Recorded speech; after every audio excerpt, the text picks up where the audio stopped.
Alright, so this is a steam engine I built. Right now it's running off an air compressor, and we're just holding the air back right now. Hook it up to a voltmeter, and let's see how it goes. So you can see that's what we're getting right now.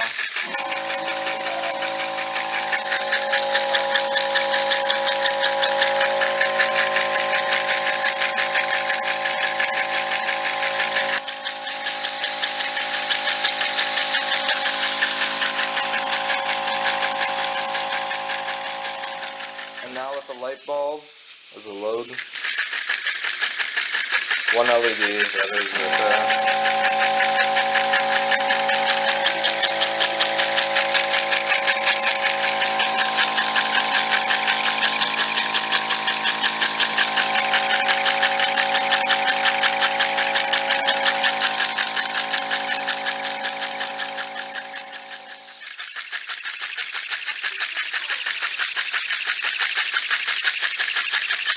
Go with the light.